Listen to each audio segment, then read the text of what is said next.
In this video, we are going to take a look at the year everything changed, 1965. To help us with this, we have with us today the author of the book, 1965. I don't know what you can see behind me, but I am indeed in an actual studio.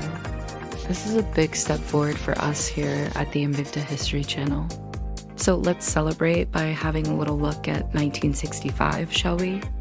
A turning point in British history, Mr. Christopher Bray. Welcome back, everyone. Nice to see you again. What would you say was the biggest change in 1965? Well, I think there's two big changes. One is the de Gaulle factor. Then the way is open for Britain to apply and eventually join in 1973. And that's the fact that General Charles de Gaulle, the French president, decides in 1965 to hold a referendum in which he asks the French people whether they want to stay in the European Economic Community, what we now call the European Union, and the French vote by a narrow margin to stay in. And that really had profound implications for Britain. And yes, I am wearing a shirt.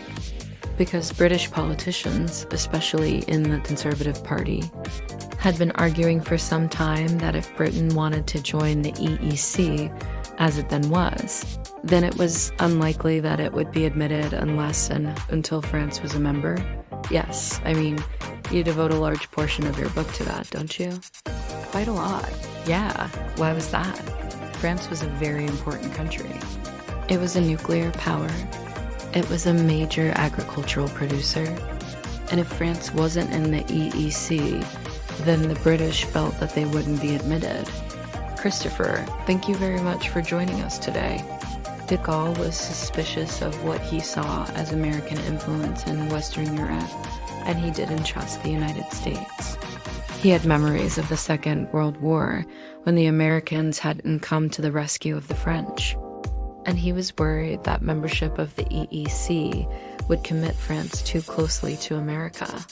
De Gaulle had fought for a united Europe in the 1940s, but he wanted it to be a Europe led by France.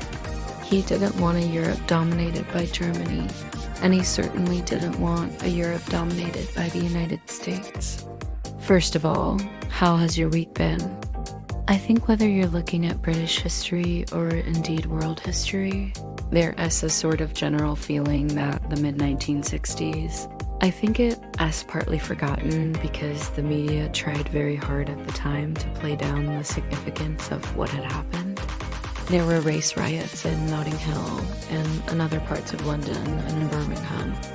And these were the worst race riots that Britain had seen since the Second World War. They were certainly the worst race riots that London had ever seen. Marked some kind of turning point between the certainties of the post-war era and the uncertainties of the late 20th century.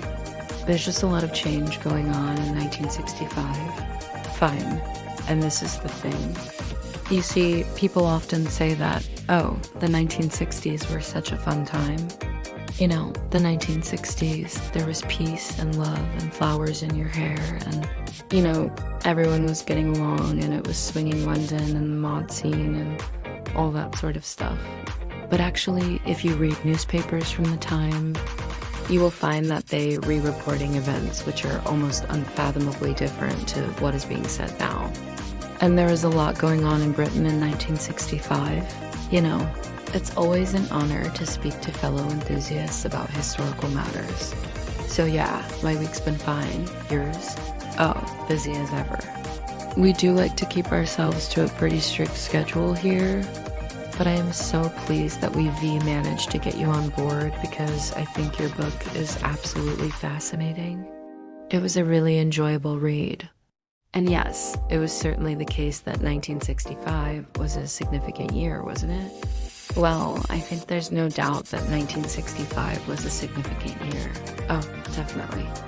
Well, exactly.